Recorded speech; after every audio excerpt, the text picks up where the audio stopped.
सासू माँ बदल गई। कहानी उस घर की है जहाँ बहू और बेटी को एक माना जाता था, लेकिन फिर अरे शिखा बेटा, तू रसोई में क्यों घुसी रहती है? जा, रोटी मैं बना लूंगी। नहीं नहीं माँ जी, आप बैठिए, बस सारा खाना बन ही गया है। श्वेता को बोल देती हूँ, वो खाना लगा देगी सबका। सॉरी भाभी, मेरे पास वक्त नहीं है। माँ, मुझे पैसे देना, पार्लर जाना है। हाँ हाँ चली जाना, भाभी को भी ले जाना। वो भी जाने को बोल रही थी पार्लर, पर पहले ना मदद कर दे उसके खाना लगाने में। देख माँ, वो बहू है, उसे बहू रहने देना, इतना सर पर मत चढ़ा भाभी को। श्वेता, ज्यादा मत बोला कर। बहू और बेटी में कोई फर्क नहीं होता है। जा जाकर काम कर। ननद को माँ का भाभी से इस तरह प्यार करना बिल्कुल अच्छा नहीं लगता। वो बार बार किसी न किसी तरह माँ को भाभी के खिलाफ भड़काती रहती, लेकिन कोई फायदा ना होता। एक रोज, अरे बेटे किशन, जा बहू को कहीं घुमा कर ला, सारा दिन घर में काम करती रहती है। हाँ हाँ माँ, हम लोग जा रहे हैं ना गोवा। अच्छा जी, भाभी ने तो हमें बताया भी नहीं। वैसे तो सारी पंचायत करती है, ये गोवा वाली बात क्यों छुपा गई हमसे?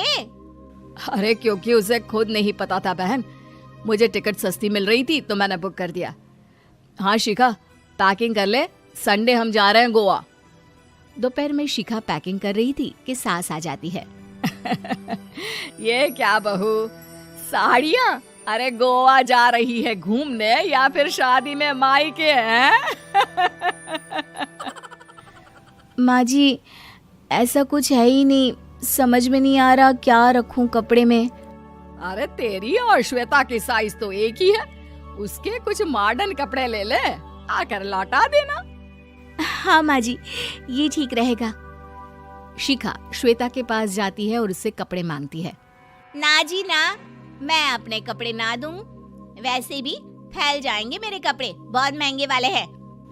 शिखा मुंह लटकाकर कमरे में आ जाती है तो सास कहती है, चल तैयार हो जा, तुझे मैं शॉपिंग करा कर लाती हूँ गोवा की। बस फिर क्या था, सास बहू निकल जाते हैं मार्केट और एक से बढ़कर एक ड्रेस खरीद कर घर आते हैं। पहले बता देती कि नए कपड़े दिलाने वाली है भाभी को, तो मैं अपने ही दे देती ना भाभी को, मुझे दिला देती नए कपड़े। देख श्वेता, परिवार का मतलब सबके साथ रहना होता है, ना कि सिर्फ अपना सोचना। वैसे भी तुझे अच्छे संस्कार सीखने चाहिए। और रही बात कपड़ों की, तो शिखा, आज से घर पर भी तू मॉडर्न कपड़े ही पहनेगी। कोई जरूरत नहीं है ये साड़ी वाड़ी लपेटने की। अब क्या था, घर पर श्वेता और शिखा एक जैसे रहते। एक बार पड़ोसन आती है। अरे बेटा, अपनी माँ को तो बुलाना जरा, बात करनी है। शिखा सास को बताती है और रसोई में चली जाती है। ये आपकी बेटी बहुत बड़ी हो गई है, इसके लिए एक रिश्ता है, कहो तो बता दूं। ये बेटी नहीं बहू है, घर में सब एक जैसा ही रहता है। वैसे मेरी बेटी भी बड़ी हो गई है, कोई रिश्ता हो तो जरूर बताना। पड़ोसन रिश्ता लेकर उन लोगों के घर आती है।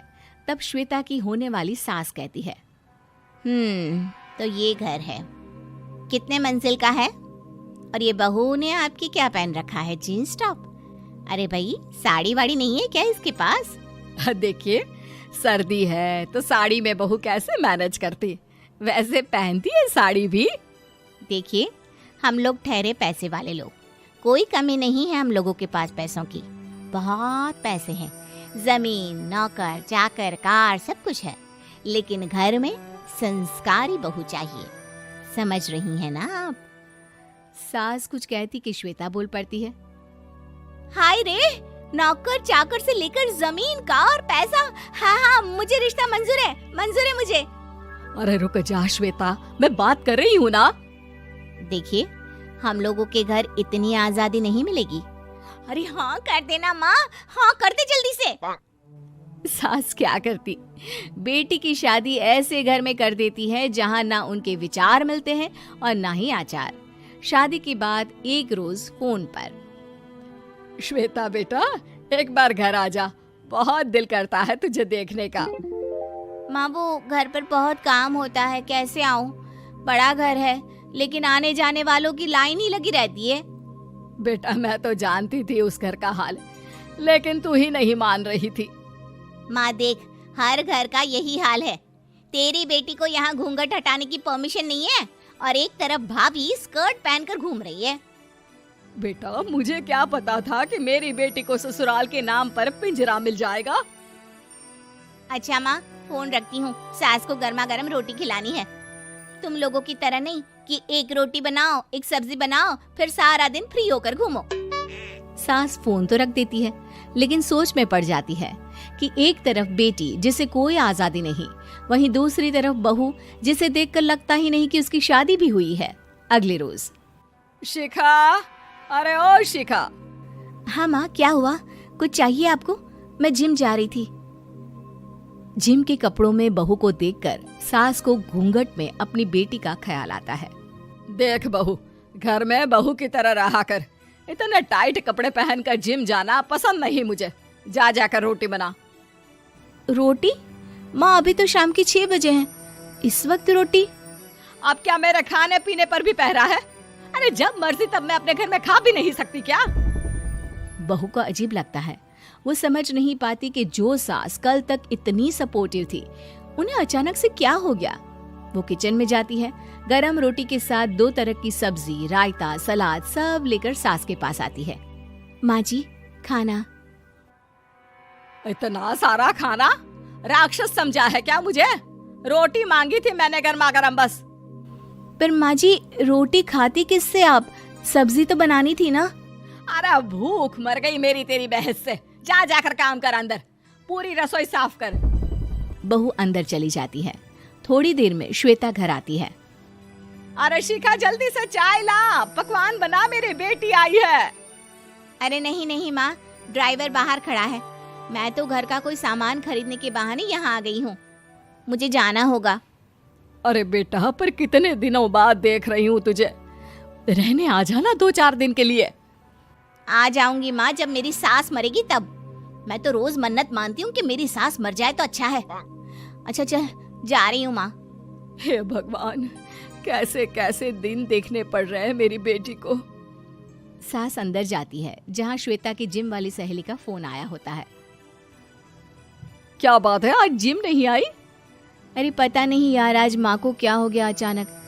पर खैर कोई नहीं, लगता नहीं कि मैं अब जिम आ पाऊंगी। शिखा स्पीकर पर बात कर रही थी, जिसे सास सुन रही थी। यार ये सास ना होती ही ऐसी है। मैं तो कहती हूँ बुढ़िया जल्दी मरे और तू आराम से जिए। शिखा को सहेली की बात पर गुस्सा आ जाता है। माँ के मरने की कौन सा बच्चा दुआ मांगता है मोहिनी? आगे से ऐसी बात मेरे सामने मत करना। हमारे घर की शोभा ही माँ है।